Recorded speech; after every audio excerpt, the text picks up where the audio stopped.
सभी आमंत्रित अतिथियों से मेरा अनुरोध है कि वो मंच पर विराजमान हो जाएं। श्री शिव कुमार सिंह जी, श्री वरुण कुमार जी, श्री बलराम गुमास्ता जी, श्रीमती कुमुद शर्मा जी और सत्र के अध्यक्ष श्री संतोष चौबे जी, आप सभी से मेरा अनुरोध है मंच पर अपना स्थान ले लें।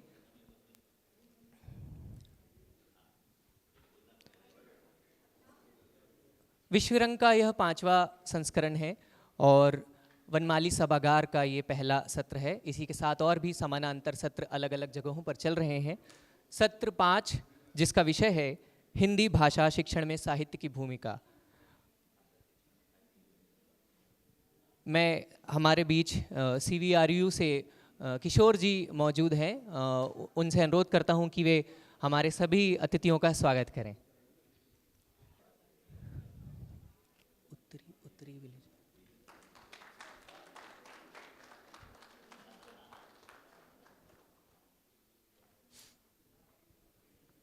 एक बहुत ही महत्वपूर्ण चर्चा के लिए हम आज सभी एकत्रित हुए हैं और जितने भी अतिथिगण मंच पर मौजूद हैं वो सभी इस विषय के विशेषज्ञ हैं, हिंदी भाषा शिक्षण में साहित्य की भूमिका।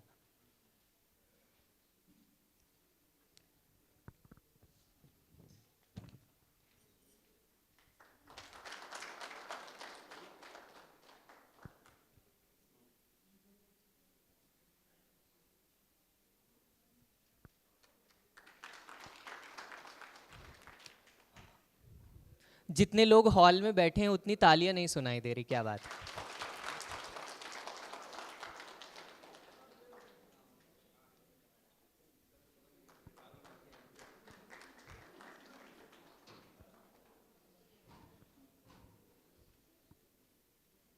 आप सभी का स्वागत है।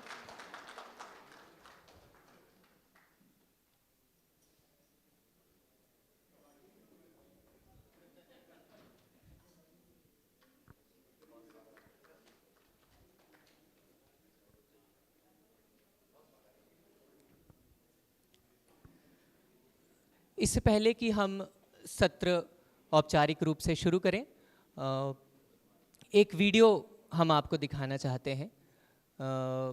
कविता यात्रा, जब विश्वरंग का स्वप्न देखा गया और तमाम चीज़ें उसमें शामिल करने की कोशिश की गई, सोचा गया तो कविताओं और कहानियों को कैसे छोड़ा जा सकता है। इसी तारतम्य में हिंदी कविता के पिछले 75 वर्षों की यात्रा आपको इस वीडियो में दिखाई देगी। पहले इन कविताओं को खोजा गया और फिर उन कविताओं पर संगीत ढाला गया, संगीतबद्ध किया गया और उसके बाद उसे वीडियो की शक्ल में तैयार किया गया। उसी के बारे में हम पहले ये वीडियो देखते हैं और उसके बाद आगे की संचालन के लिए मैं माइक विजय मिश्र जी को सौंप दूंगा। और चूँकि ये सत्र जो है भाषा शिक्षण में साहित्य की भूमिका, डॉक्टर विजय जी खुद हिंदी विश्वविद्यालय दिल्ली विश्वविद्यालय में कार्यरत हैं, तो उनके लिहाज से भी ये बहुत एक महत्वपूर्ण चर्चा होने वाली है और वो इस सत्र का संचालन करेंगे। टेक टीम से मेरा अनुरोध है कि वो वीडियो शुरू करें। बहुत बहुत धन्यवाद।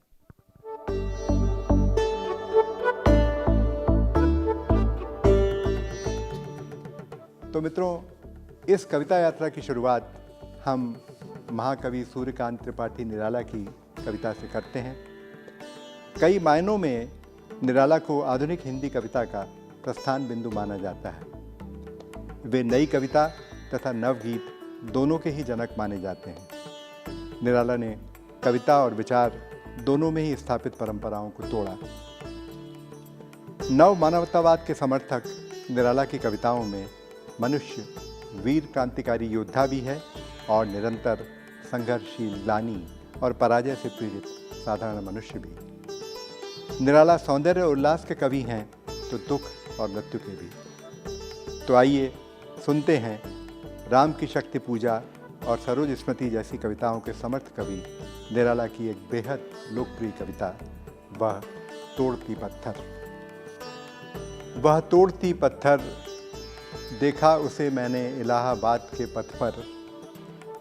कोई न छायादार, पेड़ वह जिसके तले बैठी हुई स्वीकार, श्याम तन मद भरा यौवन, नत नयन प्रिय कर्मरत मन, गुरु हथौड़ा हाथ करती बार बार प्रहार, सामने तरुमालिका अट्टालिका प्राकार, चढ़ रही थी धूप, गर्मियों के दिन, दिवा का तमतमाता रूप, उठी झुलसाती हुई लू, रुई जो धुनकी हुई भू, गर्द चिनगी छा गई, प्रायः हुई दोपहर, वह तोड़ती पत्थर, वह तोड़ती पत्थर।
हथौड़ा हाथ करती बार बार प्रहार, सामने तरुमालिका अट्टालिका प्राकार, सामने तरुमालिका अट्टालिका प्राकार। चढ़ रही थी धूप गर्मियों के दिन, दिवा का तमतमाता रूप, उठी झुलसाती हुई लो, रुई जो धुन की हुई भू, उठी झुलसाती हुई लो, रुई जो धुन की हुई भू, गर्द जिंदगी छा गई,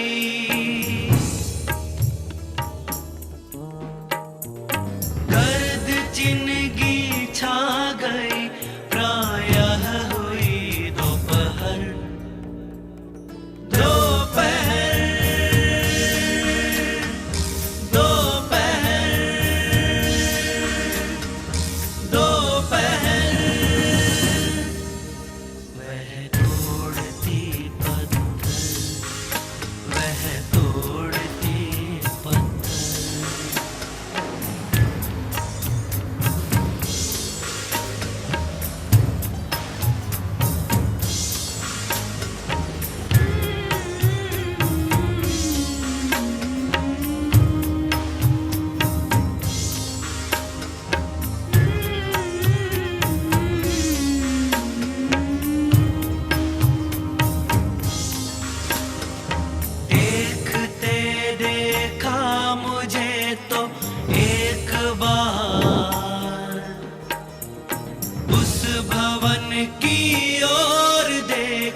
तो मित्रों, ये कविता यात्रा की पहली प्रस्तुति थी।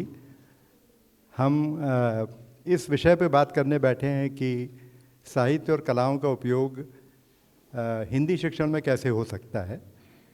ये कविता यात्रा निराला से शुरू होके अज्ञेय से होते हुए, मुक्तिबोध से गुजरते हुए, रघुवीर सहाय, श्रीकांत वर्मा, राजेश जोशी और बहुत सारे और कवियों को लेते हुए आधुनिक समय तक आती है। इसके बीच में एक कमेंट्री भी है जो सप्तक, अज्ञेय के सप्तकों पे आधारित है। लेखक के अपने आत्म वक्तव्य हैं कि वो किस तरह से कविता लिखते हैं। उस समय के, उनके समय के बारे में बात की गई है और आलोचनात्मक प्रभावों के बारे में भी बात की गई है। शुरुआत हमने वो सारी चीज़ें नहीं बताते हुए, मैं इसके पहले कि वक्ताओं को आमंत्रित करूं या मिश्र जी आमंत्रित करें, इतना भर कहना चाहता हूं कि जब हम साहित्य को लेकर अपने छात्रों से बात करेंगे, जो वयस्क छात्र हैं, ये वो बच्चे नहीं हैं जिनसे हम बात करने वाले हैं, ये सारे वयस्क छात्र हैं, तो हमें एक लेवल तय करने पड़ेंगे। लेवल 1, 2, 3 को छोड़ दिया जाए। तीसरे लेवल पर जब हम कविता पढ़ाना शुरू करेंगे तो इसके बदले कि हम बोरिंग तरीके से और डेस्क पर कुछ करें, हम शायद ऐसे वीडियोस बनाएंगे। और अनामिका ने भी ये बात अभी दिल्ली में, लंदन में कही थी कि वीडियोस बनाएंगे और उनके माध्यम से, टेक्नोलॉजी के माध्यम से वहाँ पहुँचने की कोशिश करेंगे। ऐसे ही एक कथा यात्रा भी है जिसमें कथा सुनाई जाती है, फिर कथा पे बातचीत की जाती है। उसमें मूल बात साहित्य या भाषा में ध्वनि है। उस भाषा की ध्वनि कानों में आनी चाहिए तो वो आपके यहाँ पे सुनी जाती है, उसको समझा जाता है। इसका एक और इनोवेशन है कि जब वो कविता चल रही है तो नीचे कैप्शन भी चलते हैं। जब कैप्शन चलते हैं तो आप उस पर बातचीत भी, मतलब वो पहचाने जाते हैं अक्षर, आपको बोलने की ज़रूरत नहीं, अक्षर पहचाने जाते हैं। और इस पर एक बड़ी इंटरनेशनल स्टडी है जो बताती है कि अगर वैसे भाषा सिखाएं तो लोग अपने आप ही सीख जाते हैं। आप ध्वनि कविता सुनाइए, गीत सुनाइए। एक समय में आपके यहाँ जो चित्रहार चलता था अपने यहाँ दूरदर्शन में, चित्रहार ने इस विचार को अपना के फिर कैप्शन देना शुरू किया था, आपको याद होगा। तो एक तरीका पढ़ाई लिखाई का ये भी है। इस सत्र की हम लोग अब तत्काल बातचीत की शुरुआत करते हैं। मेरा वक्तव्य हो गया, आपने देख लिया, और अभी हमारे चारों वक्ता लगभग 5 से 7 मिनट में अपनी बात कहें और फिर कोई सवाल होगा तो हम आपसे सवाल लेंगे। मैं मिश्र जी को आमंत्रित करता हूं कि बात शुरू कराएं। बहुत बहुत धन्यवाद, एक बार जोरदार तालियां। बहुत बहुत धन्यवाद आदरणीय संतोष जी का। आज का यह सत्र निश्चित तौर पर महत्वपूर्ण सत्र, हिंदी भाषा शिक्षण में साहित्य की भूमिका। यह जो विश्व रंग का आयोजन किया गया है और इसमें जितने तरह के रंग समेटे गए हैं, देश और दुनिया से सैकड़ों की संख्या में जो भाषा प्रेमी, भाषा सेवी लोग यहाँ उपस्थित हुए हैं, निश्चित तौर पर यह पूरी संकल्पना और संकल्प जिनका है वो आज इस कार्यक्रम की अध्यक्षता कर रहे हैं, तो इस सत्र का महत्व वैसे भी बढ़ जाता है। मैं आदरणीय संतोष चौबे जी का हार्दिक अभिनंदन करता हूँ, स्वागत करता हूँ इस सत्र में। और प्रोफेसर कुमुद शर्मा, हिंदी विभाग दिल्ली विश्वविद्यालय के अध्यक्ष, साहित्य अकादमी के उपाध्यक्ष, उनकी उपस्थिति निश्चित तौर पर उनके होने मात्र से इस सत्र की मर्यादा, इसकी ऊंचाई बढ़ती है। मैं उनका भी हार्दिक अभिनंदन करता हूं, स्वागत करता हूं। हमारे बीच मौजूद हैं रेल मंत्रालय में निदेशक राजभाषा के रूप में कार्यरत आदरणीय वरुण कुमार जी, मैं उनका भी स्वागत करता हूं, अभिनंदन करता हूं। साहित्यकार, कथाकार, बाल साहित्यकार, संपादक के रूप में लगातार भाषा और हिंदी की सेवा करने वाले श्री बलराम गुमास्ता जी हमारे बीच मौजूद हैं, मैं उनका स्वागत करता हूं।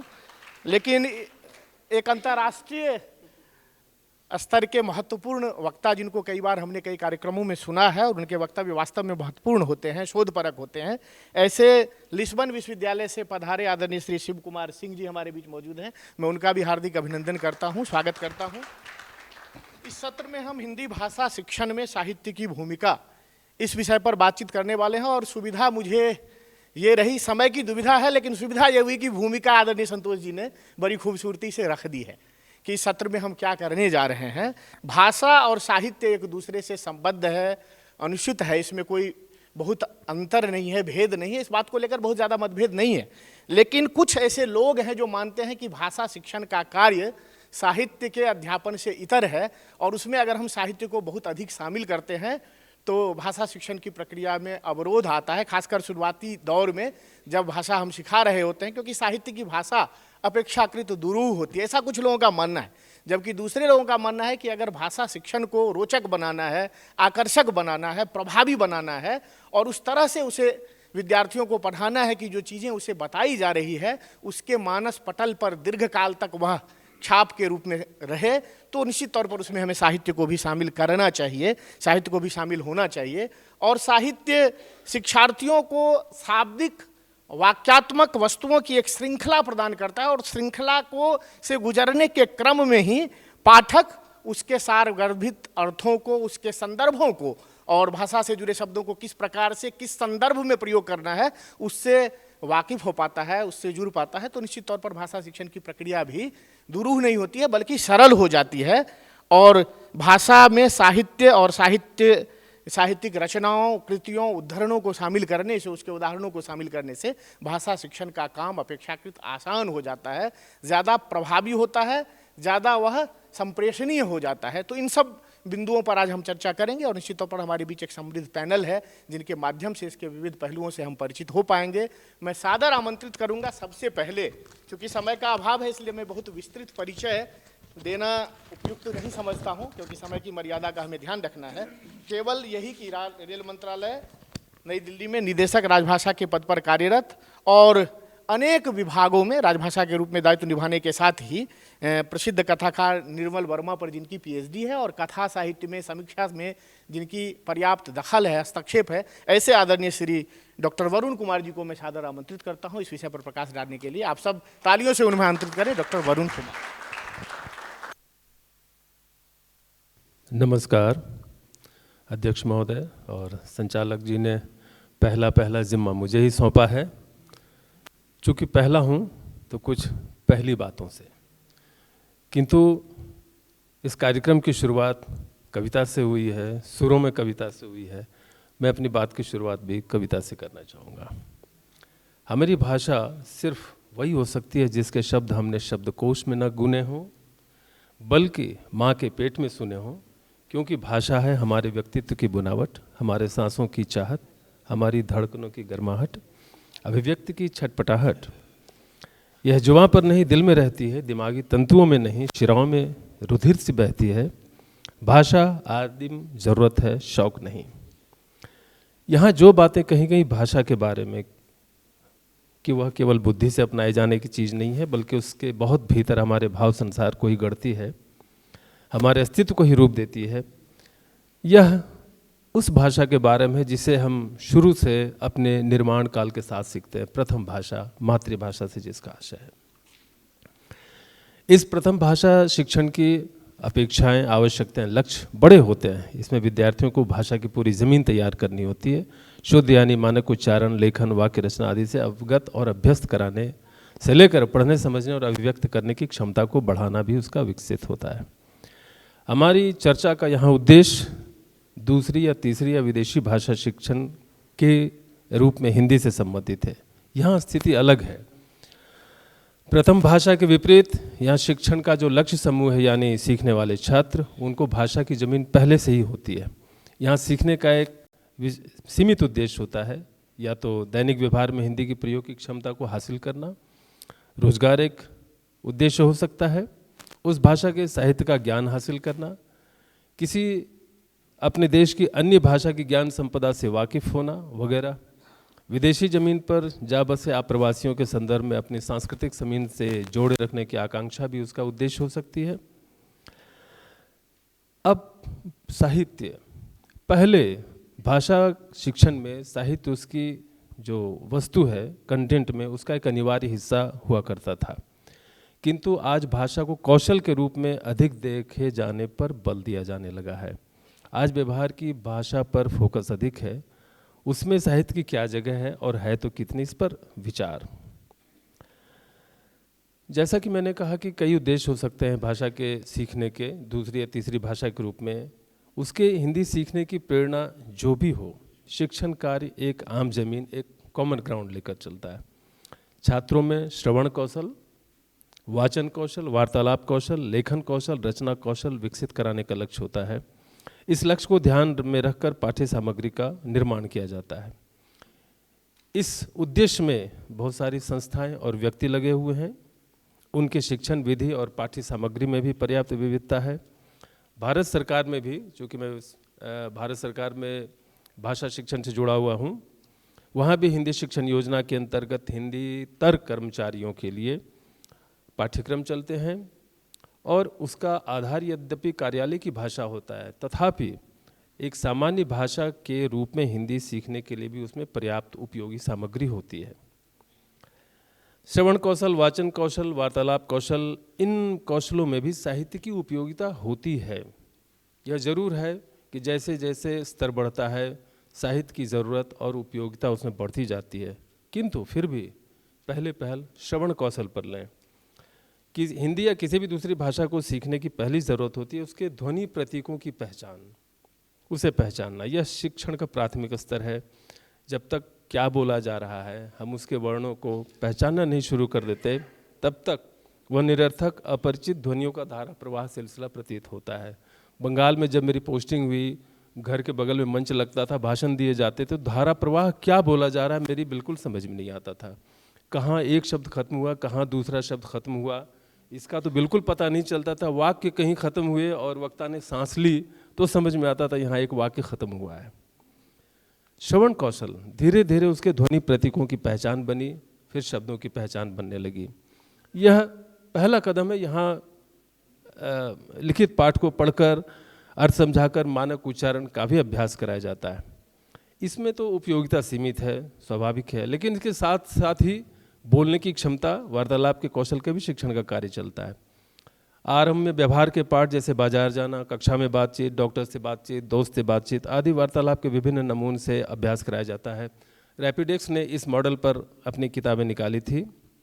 भारत सरकार में भी जो प्रबोध, प्रवीण, प्राज्ञ, पारंगत आदि की जो पुस्तकें हैं, पाठमालाएं हैं, उनमें भी विभिन्न जो बातचीत की स्थितियां हैं उनके मॉडल बातचीत का सहारा लिया जाता है। नए शब्द, नए पदबंध, वाक्य रचना का प्रारंभिक ज्ञान, शब्दों के व्याकरणिक संबंधों का ज्ञान वगैरह होता है। अंग्रेजी सीखने में बड़ी पॉपुलर किताब है living English structure, Allen William Stannard की। उसमें भी वाक्य सांचों का ही अभ्यास कराकर ये किया जाता है और यह पद्धति काफ़ी कारगर भी साबित हुई है। फिर भी भाषा शिक्षण के इस आरंभिक दौर में भी साहित्य की सामग्री की उपयोगिता है। बातचीत के मॉडल के नमूने व्यवहारिक तो होते हैं, उपयोगी तो होते हैं, लेकिन उनकी सबसे बड़ी कमी यही होती है, जैसा कि अभी विजय जी ने उल्लेख किया, रोचकता का अभाव। एक वयस्क जिसके पास भाषा की ज़मीन पहले से तैयार है, उसे सामान्य संवाद आकर्षित नहीं करते। उसकी अपेक्षा कोई कहानी व्यक्ति को सहज ही आकर्षित कर लेती है, अगर उसमें कोई कथागत तो हो, कोई कविता, कोई लय, कोई छंद, कोई तुक, कोई ऐसी बात जो अभिव्यक्ति को बिल्कुल सामान्य या मंडेन जिसको कहें होने से अलग करे, वो स्मृति में टिकने की क्षमता पा लेता है। यह कारण नहीं है कि हिंदी की फिल्मों के नाम से, उसके गाने से ही हिंदी सीखने में, सिखाने में बहुत मदद मिलती है। गाने एक तरह से काव्य ही तो हैं, भले ही वो मानक साहित्य की कविताओं की बराबरी न करता हूँ, और इस बहुत से लोग इस साधन का प्रचुरता से उपयोग करते हैं। जैसे एक उदाहरण दूँ, मैंने प्यार किया, किसी हिंदीतर भाषी को समझाने में बंगालियों, बंगला भाषी, उड़िया भाषी, असमिया भाषी, ऐसे काफ़ी लोग आते थे पूर्वी क्षेत्र में। उनको मैंने प्यार किया कई बार किया जो है वो उनको क्या समझ में आता था, तो मैंने प्यार क्या, ये क्या बात हुई, इसका अर्थ समझ में नहीं आया, तो समझाना पड़ता था क्या नहीं है, किया है। लेकिन दूसरा उदाहरण, प्यार किया तो डरना क्या, इसमें कौन किया है और कौन क्या है, इन दोनों का भी फर्क हम हिंदी वाले तो बड़े आराम से समझ नहीं पाते, लेकिन किसी हिंदीतर भाषी को समझाना इसके लिए कठिन होता है। श्रवण कौशल के साथ साथ बोलने की विशिष्टता में भी इसका भेद समझाना पड़ता था।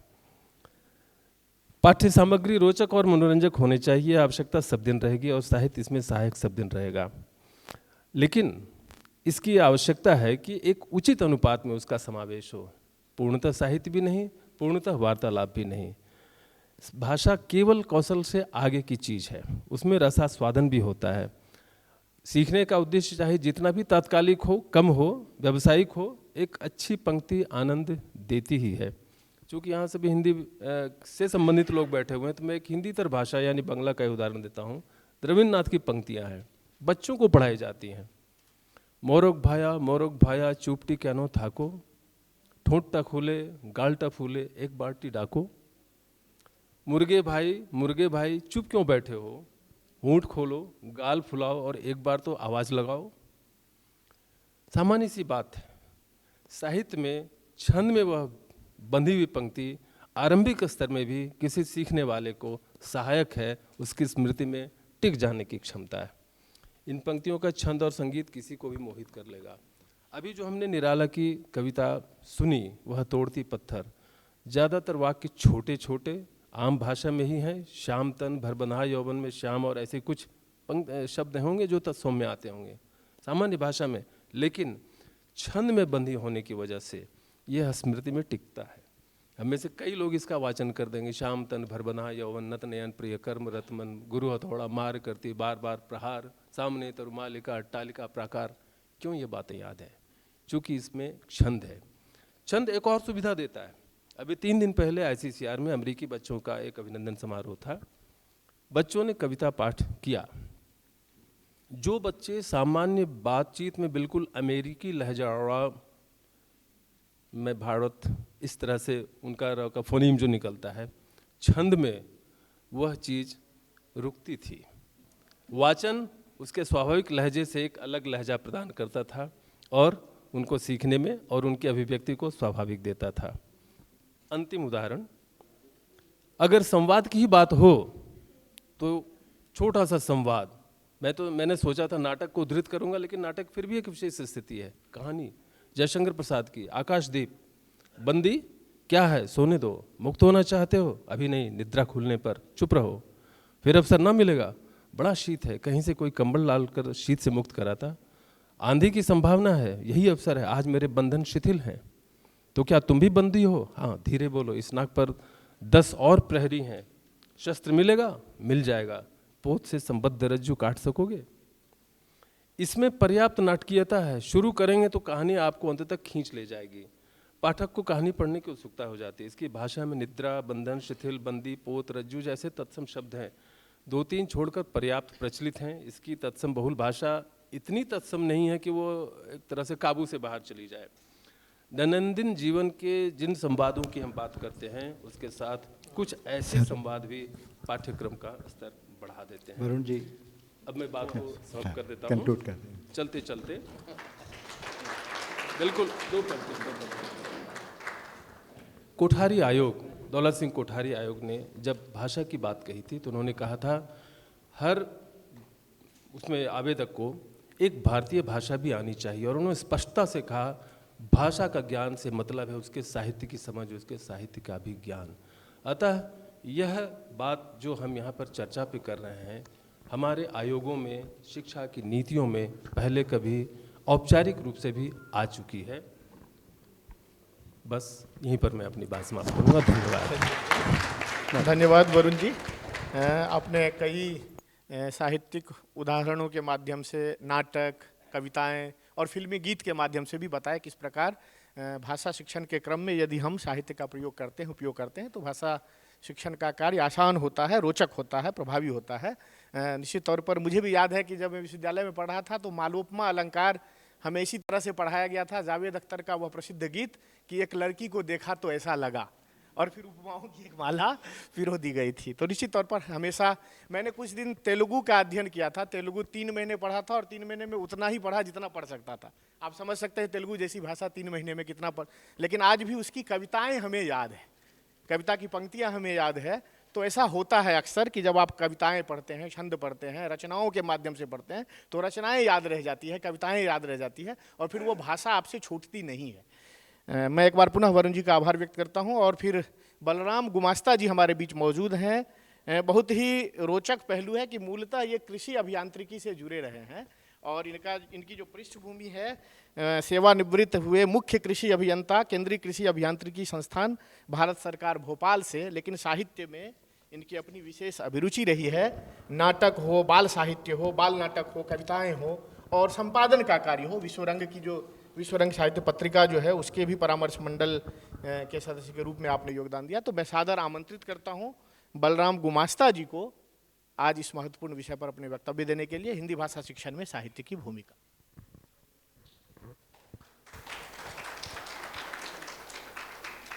बहुत बहुत धन्यवाद। बहुत सम्मानीय मंच और आत्मीय विश्वरंग परिवार, साहित्यिक परिवार यहाँ जो उपस्थित है, बहुत कठिन परीक्षा में आपने आज डाला है। ऐसे ऐसे प्रोफेसर वहाँ डॉक्टर जितेंद्र जी बैठे हैं, आप हुए, कॉलेज के वो लोग जो जीवन भर पढ़ने पढ़ाने का काम करते हैं। हम लोग तो पढ़ते रहे, स्टूडेंट थे, पर यह सौभाग्य है हमारा कि विश्वरंग ने यह अवसर दिया कि आपसे हम इस बात पे चर्चा कर सकें कि साहित्य, हिंदी भाषा शिक्षण में साहित्य की भूमिका। अब ये जो आज का विषय है ये बहुत साफ तौर पे शिक्षण की बात कर रहा है और उसमें साहित्य की भूमिका। जाहिर है हम किसी को शिक्षित क्यों करना चाहेंगे? शिक्षित इसलिए करना चाहेंगे कि वो मनुष्य बनेगा, शिक्षित इसलिए करना चाहेंगे कि वो मानवीय संवेदनाओं को समझे, शिक्षित इसलिए भी करना चाहेंगे कि वो अपनी संस्कृति, अपने संस्कार को जाने, अपने अर्जित मूल्यों को समझे। तो ये तो हुई शिक्षित होने वाली बात। तो बिना साहित्य के तो काम चलेगा नहीं, क्योंकि आप पढ़ाएंगे क्या अगर शिक्षित करना है किसी को? कबीर शिक्षित थे, साक्षर नहीं थे, तो क्या हम क्या कहेंगे? कबीर पढ़े लिखे नहीं थे? एक पूरा जो आदमी एक धर्म, एक ऐसी इतनी बड़ी विरासत आपके सामने लेके आता है, वो समाज के सारे आख्यान को ठीक ठीक समझता है, क्या हिंदू है, क्या मुस्लिम है, क्या कहना है। तो वो आदमी साक्षर नहीं है लेकिन शिक्षित है, और इतना शिक्षित है कि वो पूरी मानव जाति को एक दिशा देता है। तो शिक्षित होना, साक्षर होना, और साक्षरता में भी आप देखें कि जिसकी हम कई बार चिंता करते हैं, कोई भाषा हमें सिखानी है तो उसके लेबल, जैसे सर कल कह रहे थे कि लेबल होंगे, हमें डिसाइड करने होंगे कि हम किस तरह उसको भाषा सिखाएं। और साहित्य के साथ बहुत सारी सुविधा ये है कि आप उसके साथ ग्रामर भी सिखा सकते हैं, उसके साथ आप अगर कहानी की बात हो रही तो हम तमाम स्थानीय लोकोक्ति हैं, कहावतें हैं, तमाम चीज़ें लोगों तक पहुंचती हैं। मतलब एक पूरा का पूरा पैकेज है साहित्य जो है शिक्षा के लिए, जिसमें मानवीय भावनाएं भी हैं, मनुष्य का वो दर्शन भी है जिसमें वो अपने देश काल को क्रमशः देखता है, उसको गुजरता हुआ देखता है, उसकी घटनाओं को देखता है, साहित्य उसे समझौता है। और अगर वो जब आम आदमी या व्यक्ति तक पहुंचता है, ये ठीक है कि सीखने के हमारे तमाम ज्ञानेंद्रियाँ जो भी हैं, हमारा सुनना है, हमारा आँख है, हमारा बोलना है, और इस तरह से शिक्षण के कई स्तर हो सकते हैं। एक आदमी है जो भाषा बहुत सुंदर बोल सकता है, हो सकता है लिखना ना आता हो उसको। एक आदमी है जो समझ सकता है एक भाषा, जैसे मैं था अरुणाचल में तो मैं आसामी लोग बोलते थे, समझ में आ जाती थी, लिख नहीं पाता था। और साहित्य का जो हिस्सा है वो आपको एकदम तैयार कर देता है। बाद में मैं बोलने लगा उसको थोड़ा थोड़ा। ओ भंटी माती बो, मोय कहने के माती बो, रेल चले जेने के, डिब्बा चले तहने के हो। समझ में आ गया मेरे को कि भैया लड़की बुला रही है, किस तरह बुला रही है, इस तरह बुलाना जैसे रेल का डिब्बा इंजन चलता है, पीछे पीछे डिब्बे चले आते हैं। तो ये साहित्य में किस तरह मॉड्यूलेट करेंगे, किस तरह आरोहण करेंगे आप मूल्यों का, अपने फीलिंग्स का, भावनाओं का, यही चीज़ तो हमें शिक्षित करनी है। शिक्षण तो यही है।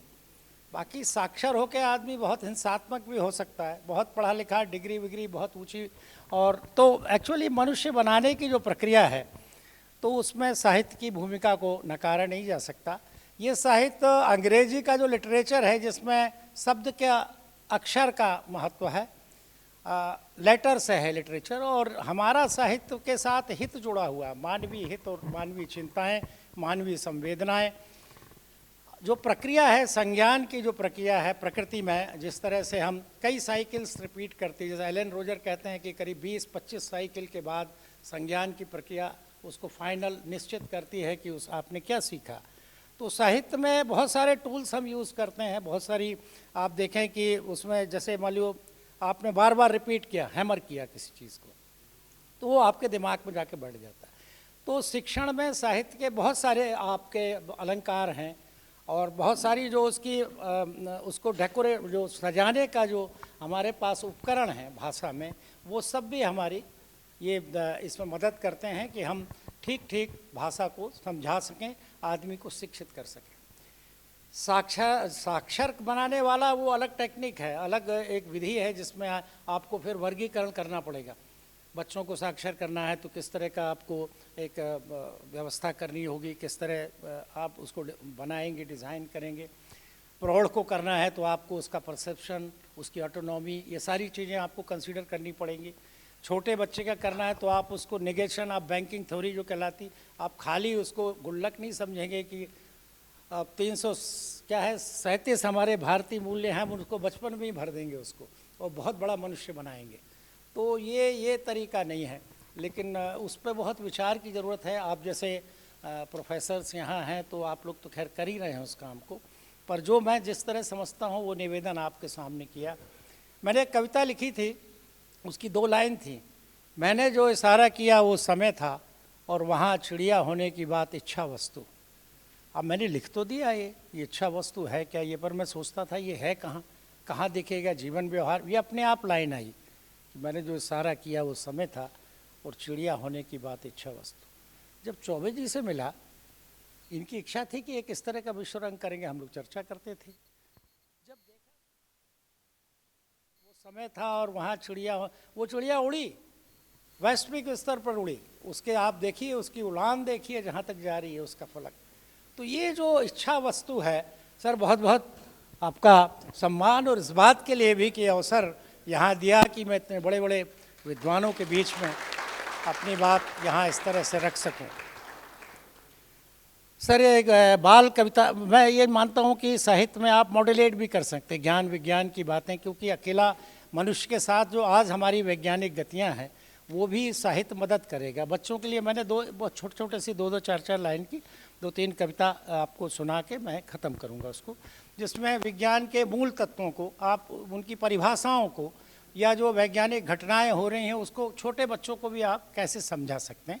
मैंने बच्चों पे काफ़ी लिखा, 10-12 किताबें हैं मेरी, तो एक कुछ 2-3 कविताएं मैं लेके आपके पास आया हूँ। तो आपका ध्यान चाहूँगा एक बार। लिया घोंसला एक बना, बच्चे के लिए है। सूरज की गर्मी से तपकर पानी उड़कर भाप बना, फुदक फुदक चिड़िया रानी ने लिया घोंसला एक बना। सूरज की गर्मी से तपकर पानी उड़कर भाप बना, फुदक फुदक चिड़िया रानी ने लिया घोंसला एक बना। भाप हवा के कंधों चढ़कर चिड़िया के संग खूब उड़ी, और ऊंचाई पर ठंडी हो बन गई बूंदें बड़ी बड़ी। पानी की बौछार पड़ी तो चना फूल कर डुम्ब हुआ, नन्हे पौधे के स्वागत में करे सियार हुआ हुआ। तो ये कि कैसे बादल बनते हैं, किस तरह पानी गिरता है, किस तरह की उसकी पूरी एक वैज्ञानिक प्रक्रिया।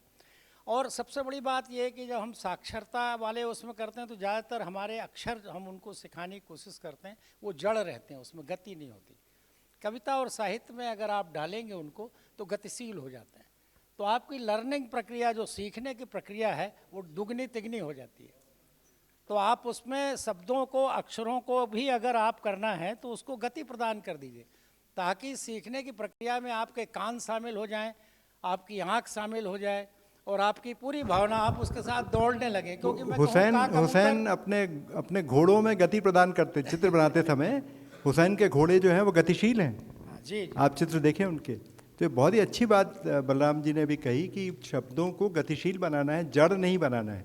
It's not just not an image, it's actually भाव क्रिएशन एक्टिविटी। तो वो उसके गतिशीलता के माध्यम से बहुत बढ़िया भाई। एक अंतिम कविता।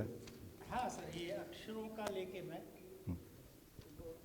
जैसे स्पेक्ट्रम हम आपका बयानी हफी नाला हम लोग पढ़ते थे, और सूत्र भी मैथ्स पढ़ना है तो उसको हम लोग ऐसा जोड़ लेते थे कि का करके पुनि भाग कर फिर गुण ले सुजान, ता पीछे धन ऋण करे भिन्न रीति है जान। कारक पढ़ना होता था तो का करके आपका कर्ता ने और कर्म को कर्ण चिन्ह से जान, आप सभी ने पढ़ा होगा इस तरह से। और समास पढ़ना होता था तो समास को भी हम लोग इस तरह से पढ़ लेते थे। हाँ, सभी इस तरह से, मतलब एक रिदम उसको आपके दिमाग में बैठा देती थी। बहरहाल ये उसके लिए अंतिम है कविता, इसके बाद आपसे क्षमा चाहूँगा। हरे हो गए तोते तब से। आप स्पेक्ट्रम लाइट का, सफ़ेद का आप जानते हैं किस तरह से। हरे हो गए तोते तब से, मम्मी ने सूरज से मांगा कुछ सफ़ेद रंग चमकीला। मम्मी ने सूरज से मांगा कुछ सफ़ेद रंग चमकीला, डब्बू जिसे उठा ले आया बिल्कुल गीला गीला। 7 रंग के इंद्रधनुष को बगराया कुछ ऐसा, हुए बैगनी भटे तभी से आसमान नीला जैसा। हरे हो गए तोते तब से, सागर का पानी नीला, सरसों के फूलों का रंग भी हुआ तभी से पीला। इतने बरस बीतने पर भी नारंगी मम्मी की साड़ी, हुई मिर्च भी लाल तभी से है डब्बू बड़ा अनाड़ी। तो ये डब्बू अनाड़ी के पापा की कविता थी। बहुत बहुत धन्यवाद, आपने समय दिया।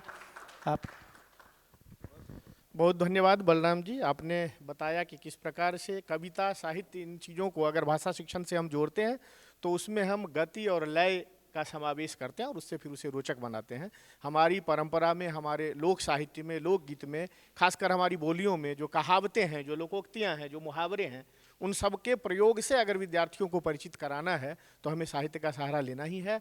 और साहित्य का इसलिए भी उपयोग करना है क्योंकि हम भाषा शिक्षण का जब कार्य कर रहे होते हैं तो उसके अनेक उद्देश्यों में एक उद्देश्य यह भी होता है कि कैसे हम विद्यार्थियों में संस्कृति बोध के भाव को प्रबल करें। तो उस संस्कृति बोध की दृष्टि से जरूरी है कि जो हमारी भाषाई संस्कृति है उसके माध्यम से हम भाषा शिक्षण की प्रक्रिया को आगे बढ़ाएं। और अब समय की जो स्थिति है हम सब परिचित हैं। मैं सादर आमंत्रित करता हूं आदरणीय शिव कुमार सिंह जी को, जो लिस्बन विश्वविद्यालय में 2009 से भारतीय अध्ययन और हिंदी के प्रवक्ता के रूप में अपना योगदान दे रहे हैं। पुर्तगाली और हिंदी भाषा शिक्षण और शब्दकोश आदि के क्षेत्र में इन्होंने व्यापक काम किया है। मैं उन्हें सादर आमंत्रित करता हूं अपने उद्बोधन के साथ। आदरणीय श्री शिव कुमार सिंह जी। बहुत संक्षेप में कि साहित्य, और चूंकि मेरा जो विशेषज्ञ क्षेत्र कह सकते हैं भाषा विज्ञान में, या भाषा हिंदी को खासकर विदेशी भाषा के रूप में कैसे सीखना सिखाना है, तो साहित्य उसका एक महत्वपूर्ण अंग रहा है सदियों से।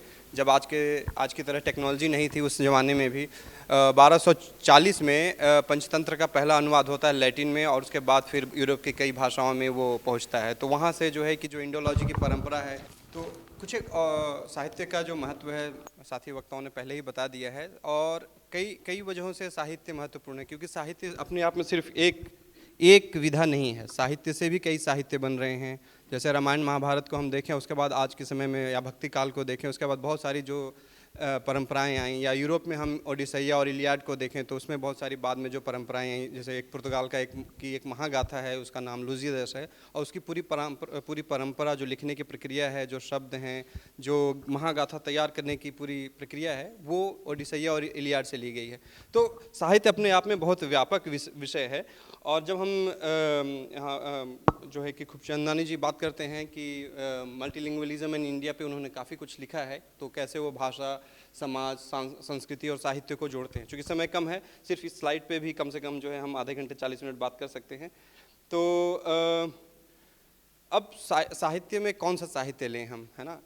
वो शॉर्ट स्टोरीज हों, कविताएं हों, शास्त्रीय साहित्य या क्लासिकल टेक्स्ट हों, लिटरेचर हों, है ना, नाटक हों, या फिर आजकल एक जो नई परंपरा भी चल रही है खासकर हिंदी के और बहुत सारी भाषाओं के क्षेत्र में, मनोरंजन के माध्यम से सीखने सिखाने के। हिंदी में मल्होत्रा जी इस पर काफ़ी ज़ोर शोर से लगे हुए हैं, और भारतीय फिल्मों के गीत इस पर मदद करते हैं, मदद जरूर करते हैं खासकर विदेशी भाषा के रूप में। लेकिन इन संसाधनों का प्रयोग हम कब, कहाँ, कैसे शुरू कर सकते हैं, वो बहुत महत्वपूर्ण है। और इस दिशा में ये स्लाइड बहुत महत्वपूर्ण है, जो कि इस याफार से ली गई है, जो खासकर जो यूरोप की जो सारी भाषाएं हैं, जब उनको विदेशी भाषा के रूप में सिखाया जा रहा है और उसका मूल्यांकन किया जा रहा है, तो इस स्लाइड पे जो है कि सत्र 12 में हम लोग ज़्यादा बातें करेंगे। तो वहाँ पे A1 से लेके C2 तक जाना है, कैसे जाना है बच्चे को, और C2 में खासकर जो उच्च स्तर है C1 और C2, उसमें उससे क्या क्या उम्मीदें की जाती हैं।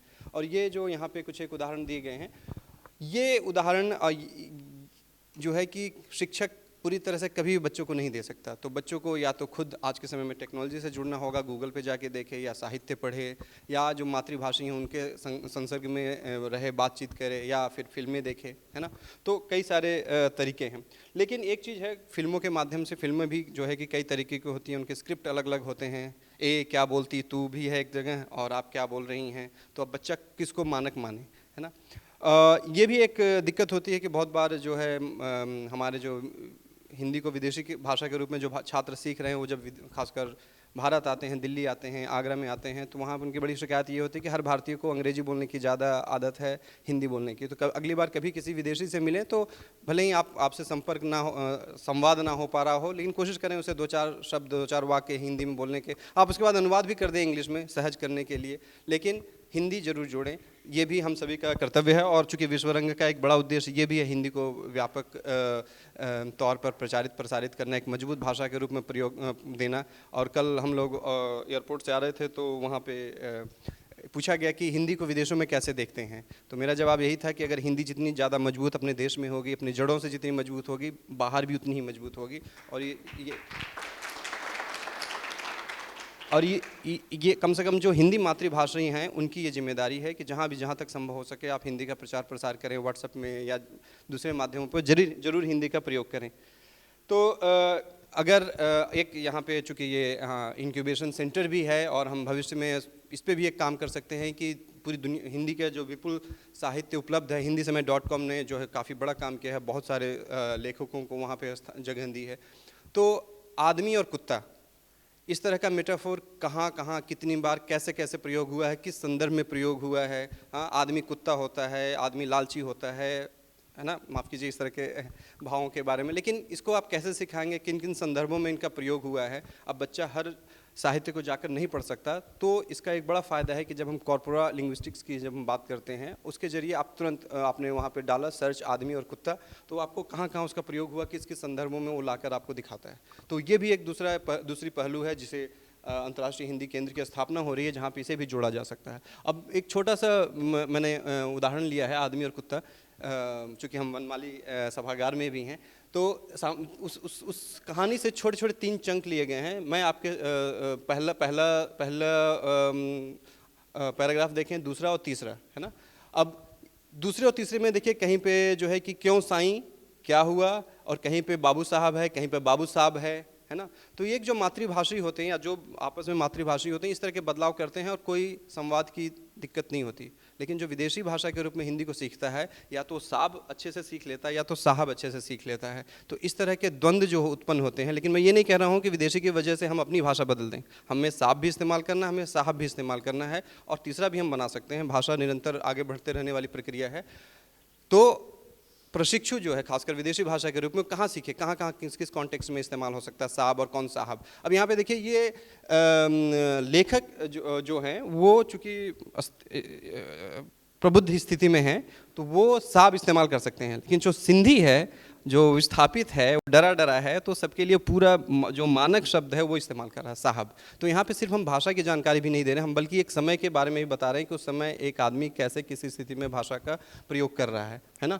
अब जैसे बात इस तीखे ढंग से कही गई, अब चूँकि मैं करीब 14 सालों से हिंदी पढ़ा रहा हूँ, लेकिन मेरे किसी सामग्री में तीखे ढंग का उदाहरण नहीं है। लेकिन जब मैं ये कहानी पढ़ रहा था, मैंने कहा ये उदाहरण भी दिया जा सकता है। लेकिन चूँकि मातृभाषी हूँ तो मुझे बहुत सारी चीज़ें लगता है कि लोगों को पता होगा, लेकिन उल्टा कई बार नहीं होता है। तो जब हम इसे भाषा विज्ञान की दृष्टि से देखते हैं, शिक्षण की दृष्टि से देखते हैं, तो ये बहुत महत्वपूर्ण होता है। और जैसे इसमें बहुत सारी चीज़ें हैं, लेकिन समय नहीं है, तो मिश्र जी जब आप कहेंगे मैं 1 मिनट में सारांश पे चला जाऊंगा, ठीक है। तो ये एक और दूसरा जो महत्वपूर्ण है यहाँ पे, जब हम हिंदी 5, हिंदी 6 में बच्चों को साहित्य से उनका परिचय कराते हैं, लेकिन साहित्य से परिचय हम इसलिए नहीं कराते हैं कि उनको भारत या हिंदी के साहित्य में विशेषज्ञ बनना है। परिचय इसलिए कराते हैं कि यहाँ की सभ्यता, संस्कृति और प्रैग्मेटिक्स के बारे में भी वो सीखें, एक चीज़। दूसरी चीज़ कि बहुत सारे जो एक्सप्रेशंस हैं उस किस स्थिति में इस्तेमाल होते हैं वो। और तीसरा कुछ बड़े जो नाम हैं हिंदी के, जो रचनाकार हैं, उनको भी जानें। तो हर जगह प्रेमचंद पे ही सिर्फ काम हो, प्रेमचंद बहुत महत्वपूर्ण है, कबीर भी बहुत महत्वपूर्ण है, लेकिन दूसरे भी जो लेखक हैं उनको भी लाने की कोशिश की जानी चाहिए। अब ये फणीश्वर नाथ रेणु मुझे बड़े दिलचस्प लगते हैं, इसलिए क्योंकि कई बार उनको हिंदी के क्षेत्र में खासकर आंचलिक लेखक के रूप में उनको स्थापित करने की कोशिश की गई है। लेकिन पहला जो शब्द है प्रजास्थान, महास्थूल, ये दो शब्द हैं, देखिए संस्कृत निष्ठ शब्द हैं, है ना। तो ऐसा नहीं है कि सिर्फ वो अपने जिस क्षेत्र में पले बढ़े वहीं के शब्द प्रयोग कर रहे हैं, लेकिन बाद में जो है कि अथी, अपना सिर, है ना, बहुत सारी चीज़ें हैं, बहुत सारे उदाहरण हैं, आप इसको आप देख सकते हैं।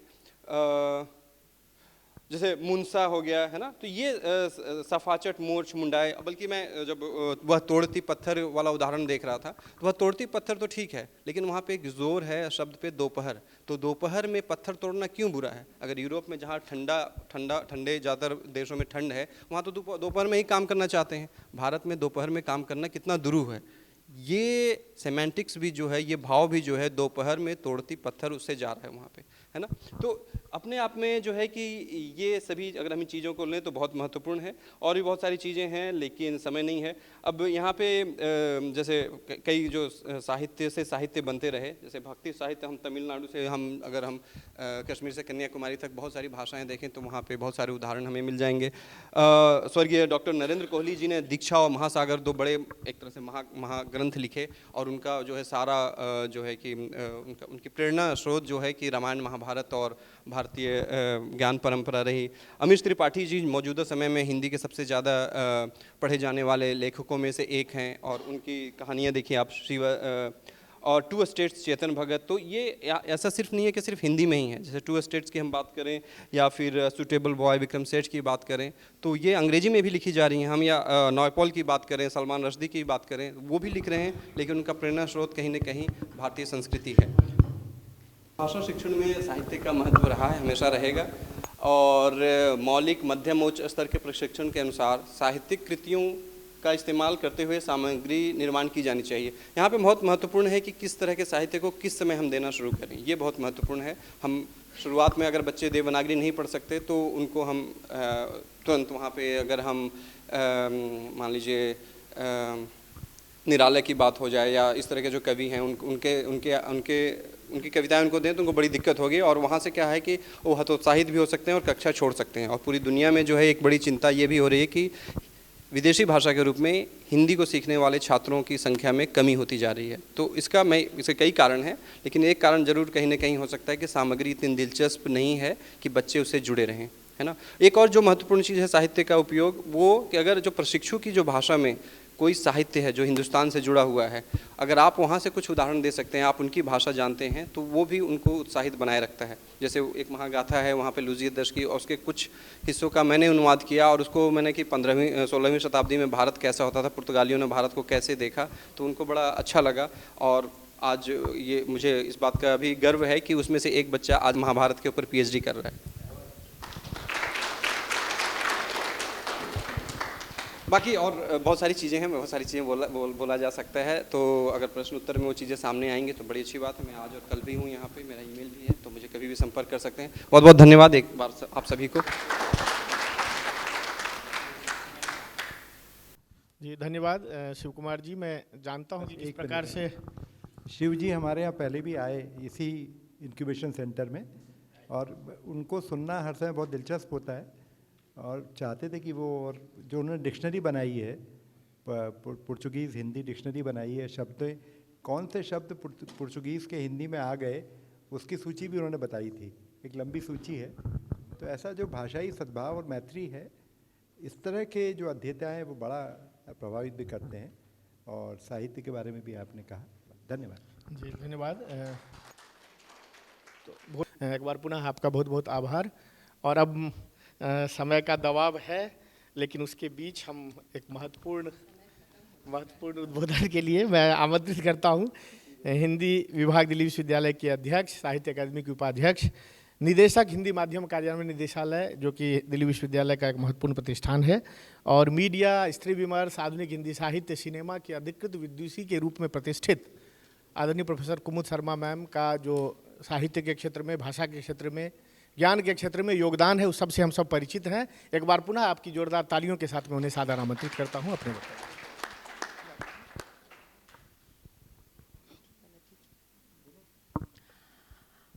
इस सत्र की अध्यक्षता कर रहे श्री संतोष चौबे जी, मंच पर मेरे सहयोगी और सभागार में उपस्थित विद्वानों, जब दिल्ली से चली थी तो सोचा नहीं था कि 5-7 मिनट ही बोलने के लिए मिलेंगे, तो जो कुछ सोच करके आई थी उसको एक किनारे रखती हूँ और जो बातें यहाँ कही गई हैं उन्हीं में कुछ मिला करके अपनी बात रखूँगी। बहुत अच्छी तरह से इस मंच ने स्थापित कर दिया है कि साहित्य की बैटरी से कैसे हिंदी भाषा शिक्षण में जान डाली जा सकती है। और ये विषय जो है हिंदी भाषा शिक्षण में साहित्य की भूमिका क्या है, साहित्य की उपयोगिता क्या है, कैसे साहित्य को एक शक्तिशाली संसाधन के रूप में इस्तेमाल किया जा सकता है, इस पर मुझे नहीं लगता कि किसी को भी इनकार होगा साहित्य की भूमिका से, क्योंकि हिंदी भाषा शिक्षण में हमेशा से साहित्य का उपयोग होता रहा है।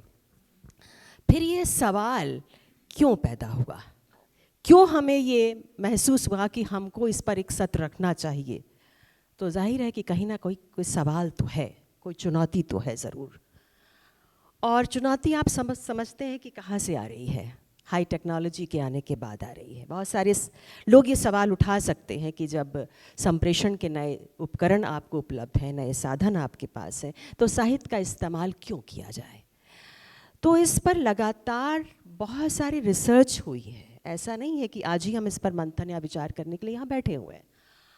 और उनके जो निष्कर्ष हैं, जो निष्कर्ष थे, बहुत सारी बातें विजय ने यहाँ पर कह दी हैं, मैं पॉइंट्स में सिर्फ बता रही हूँ, पुनः दोहरा दूँ कि एक तो ये है कि इसका मॉडल बताया गया कल्चरल मॉडल, लैंग्वेज मॉडल और पर्सनल ग्रोथ मॉडल। तो कल्चरल मॉडल है कि हर भाषा की अपनी सामाजिक सांस्कृतिक निर्मिति होती है, उसी से भाषा बनती है। तो अगर भाषा को सीखते, संस्कृति किसी देश की समझना चाहते हैं, उस देश की भाषा को आप समझ लीजिए। फिर लैंग्वेज मॉडल है, उस भाषा को समझते हैं तो अपने आप साहित्य को समझेंगे तो अपने आप आपको वाक्य संरचना भी आएगी, शब्द के अर्थ भी आएंगे और व्यावहारिक कैसे उसका इस्तेमाल होता है वो भी आएगा। जब वरुण जी शुरू कर रहे थे तो उन्होंने एक कविता से शुरू की थी, सिर्फ में क्या था वो, मेरी भाषा, मैं थोड़ा भाव ही बता देती हूँ, मेरी भाषा सिर्फ वही हो सकती है जो मैंने शब्दकोश में ना गुनी हो, माँ के पेट से सुनी हो। अब भाषा का जो व्यावहारिक ज्ञान है वो साहित्य ही सिखाता है, और अगर आप वहाँ से नहीं सीखते हैं, कोश से सीखते हैं, तो उसके खतरे क्या होते हैं उसका एक उदाहरण देती हूँ। जब मैं इलाहाबाद विश्वविद्यालय में पढ़ती थी तो उस समय विदेशी छात्र वहाँ आते थे, अब वो दिल्ली आते हैं और आगरा जाते हैं। तो हमारे साथ विश्वविद्यालय में जो लड़कियां थीं उनमें से एक मुझे यूनिवर्सिटी रोड पर शाम को साइकिल में, साइकिल वाले के पास जो हवा भरते हैं वहाँ खड़ी हुई थी, और वो उससे कह रही थी कि चक्र में पवन भर दीजिए। हाँ, तो वो बहुत परेशान, समझ नहीं पा रहा था, तो उसने झुंझला के कहा चक्र में पवन भर दीजिए। तो मैंने कहा भैया साइकिल में हवा भर दो, तो कहा ऐसे बोलो ना। तो जो भाषा का व्यवहार है वो साहित्य के माध्यम से भी आप सीखते हैं।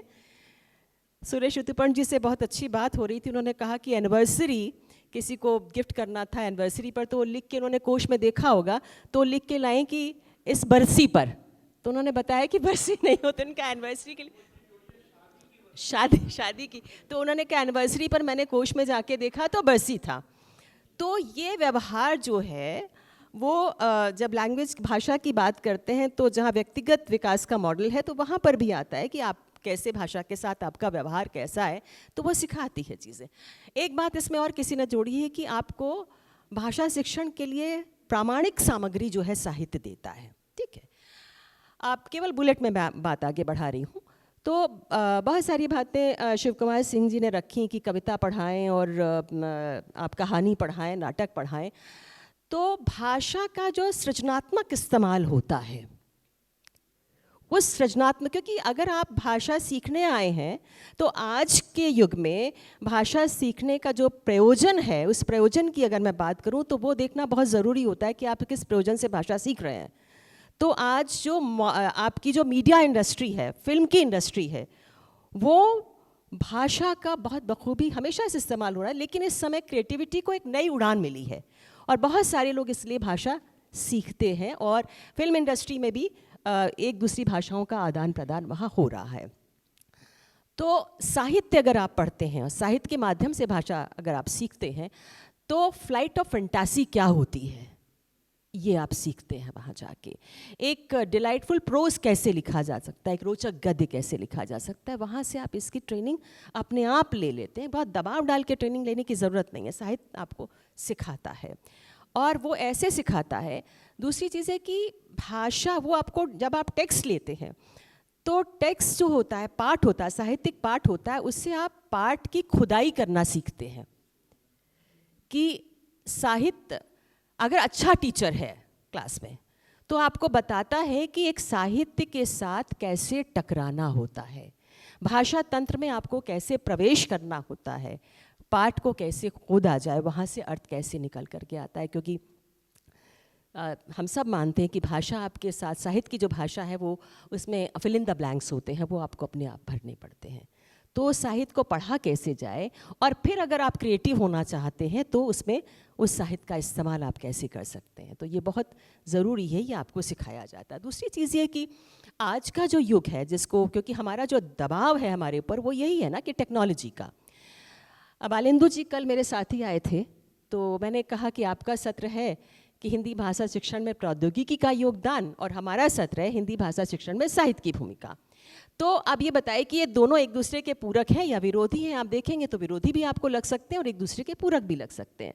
तो आप प्रौद्योगिकी का इस्तेमाल, आप हिंदी भाषा शिक्षण में साहित्य को अगर पढ़ें तो प्रौद्योगिकी का इस्तेमाल उसमें आसानी से आप कर सकते हैं। आपको अभी देखिए ना, कविता निराला की संतोष जी पढ़ रहे थे, उसके बाद आपने देखी कितने कलात्मक तरीके से प्रस्तुत की गई। तो साहित्य को फिर कलात्मक तरीके से आप अपनी कक्षा में पढ़ा सकते हैं। तो आपकी जो कक्षा है भाषा शिक्षण की, उसमें साहित्य आपकी बहुत मदद करता है। और मैं अपना व्यक्तिगत अनुभव साझा कर रही हूँ। 2004 में जब दिल्ली विश्वविद्यालय में आई तो हमारे यहाँ विदेशी छात्र थे और उनकी कक्षा में गई तो साहित्य हमने सुरेश जी लगाया था, क्योंकि हमारे यहाँ एडवांस डिप्लोमा भी है और हमारे यहाँ पीएचडी भी करते हैं और एमए में भी 1-2 छात्र होते हैं। तो साहित्य उसमें मैं ईदगाह पढ़ा रही थी और ईदगाह में वो चिमटा जब आता है तो उन्होंने कहा कि चिमटा क्या होता है। आज मैंने देखा कि गूगल पर चिमटे का चित्र मिल जाएगा, लेकिन उस समय तो नहीं था। तो मैंने A4 साइज़ का पेपर लपेटा और उनको बना के दिखाया। ब्रेड, जो आप लोग ब्रेड रोटी है सेकते हैं, वो चिमटा है। तो अब आपको ये देखना होगा, अब सवाल ये है कि साहित्य अगर आप लेकर के आते हैं तो साहित्य में आप चयन किसका करते हैं, किन साहित्यिक पाठों का आप चयन करेंगे, ये महत्वपूर्ण है। और साहित्य, क्या हम साहित्य के पाठों का निर्माण भी आपको करना होगा, क्योंकि आप अगर अमेरिका और यूरोप के छात्रों को आप पढ़ा रहे हैं तो उनके लिए आपके साहित्यिक पाठ अलग होंगे। अगर आप त्रिनाद, सूरीनाम, फिजी, मॉरिशस के छात्रों को पढ़ा रहे हैं तो उनके लिए आपके साहित्यिक पाठ अलग होंगे। और अगर आप जापान, कोरिया, इनके लिए पढ़ा रहे हैं तो उनके लिए साहित्यिक पाठ आपके अलग होंगे। तो साहित्यिक पाठों का निर्माण कैसे हो और उनका चयन कैसे हो, ये आपको देखना होगा। तो शब्दों में कैसे ऊर्जा भरी जाए, क्योंकि शब्द जो है जब रचनात्मक आवाज़ बन करके आते हैं तो उसकी ऊर्जा अलग होती है, और वो जब अपने पाठक से, श्रोता से परिचय बैठाते हैं तो उसकी गूंज बहुत देर तक आपके मस्तिष्क में बनी रहती है। तो भले ही टेक्नोलॉजी आ गई है और हम समझते हैं कि अगर आप स्टीम रोलर का पार्ट नहीं है तो आप सड़क का पार्ट बन जाएंगे, तो आपको हिंदी भाषा शिक्षण में साहित्य के लिए भी टेक्नोलॉजी का इस्तेमाल करना होगा, अन्यथा आप पिछड़ जाएंगे। तो टेक्नोलॉजी का इस्तेमाल करिए और हिंदी भाषा शिक्षण में साहित्य का बखूबी इस्तेमाल करिए, और बहुत अच्छी तरह से आपके छात्र जो है भाषा में दीक्षित होंगे। बहुत बहुत धन्यवाद। बहुत बहुत धन्यवाद इस महत्वपूर्ण उद्बोधन के लिए। समय ज़रूर कम था लेकिन बातें बहुत सारी और बहुत महत्वपूर्ण बातें आपने यहाँ रखी। एक बार पुनः आपका बहुत बहुत आभार। मैम ने बताया किस प्रकार ये टेक्नोलॉजी का दौर है और टेक्नोलॉजी सच्चाई है, उसको स्वीकार करते हैं हम सब लोग। इतनी सच्चाई है इसमें कि एक टेक्नोलॉजी अपना असर दिखाता नहीं कि दूसरा उसे अपदस्थ कर देता है। तो इस टेक्नोलॉजी के युग में भी भाषा, साहित्य और टेक्नोलॉजी में कोई बहुत परस्पर विरोध हो, ऐसा नहीं है। मूल बात यह है कि सृजनात्मकता, रचनात्मकता, नवीनता, अगर इन सब के बीच परस्पर संवाद हो, सहयोग हो, तो इन सब का उपयोग करते हुए भाषा शिक्षण को प्रभावी बनाया जा सकता है। और आपको भी पकी पकाई सामग्री के बजाय नए पाठ के निर्माण के लिए भी तैयार होना होता है। इन सारी बिंदुओं को मैम ने रखा। एक बार पुनः मैम का बहुत आभार इस महत्वपूर्ण उद्बोधन के लिए। निश्चित तौर पर उनका वक्तव्य इस सत्र को सार्थक करता है और जो जो सोच करके इस सत्र का विषय रखा गया होगा निश्चित तौर पर वह फलीभूत होता हुआ दिखाई देता है। मैं अब एक बार पुनः संतोष जी को उनके अध्यक्षीय उद्बोधन के साथ उन्हें आमंत्रित करता हूँ। हालांकि उन्होंने शुरू में कहा था कि मेरा उद्बोधन हो गया, लेकिन बहुत ज़रूरी है उनका उद्बोधन, तो मैं आमंत्रित करता हूँ आदरणीय संतोष। नहीं, मुझे अभी भी लगता है कि अध्यक्षीय उद्बोधन तो कुमुद जी ने दे दिया और जो निष्कर्ष निकालना था वो उन्होंने निकाल दिया कि साहित्य का उपयोग अत्यंत आवश्यक है। बलराम ने भी कहा, बाकी वक्ताओं ने भी, कि ध्वनियों के बारे में, भावों के बारे में, है ना, उसकी फ्लाइट ऑफ फैंटेसी शब्द उन्होंने बहुत अच्छा यूज़ किया। रचनात्मकता के बारे में साहित्य ही परिचित कराता है। दूसरी बात भी बहुत आवश्यक है कि अब तकनीक ने इसको संभव बना दिया है, तो तकनीक का उपयोग करें।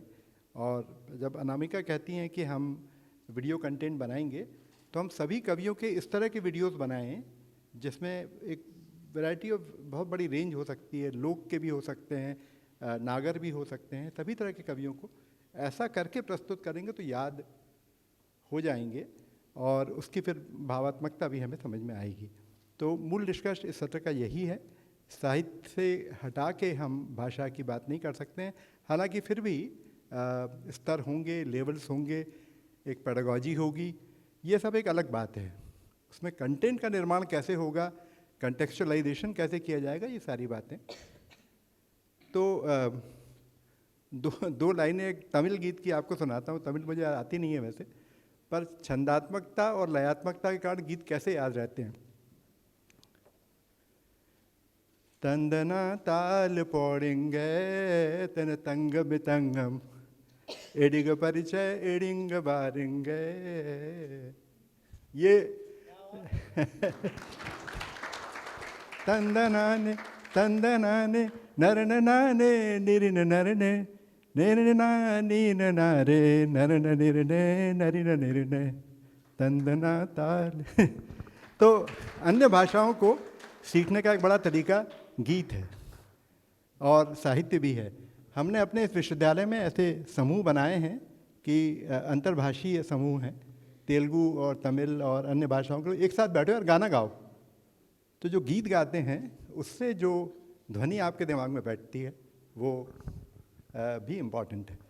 बस ये कहते हुए कि आप लोगों ने बहुत ही शानदार वक्तव्य दिए, पूरा वक्तव्य रिकॉर्ड हुआ है, इसके नोट्स भी होंगे। और ये भी कि जब कम समय होता है तो आप सबसे महत्वपूर्ण बात कह देते हैं, तो सबसे महत्वपूर्ण बातें कह दी गई, ज़्यादा होता तो इसी बात को फैला के कहते। तो बहुत बहुत धन्यवाद सभी वक्ताओं का। सर, मौसमी जी प्लीज़ आप सभी अतिथियों को स्मृति चिन्ह और सर्टिफिकेट प्रदान करें।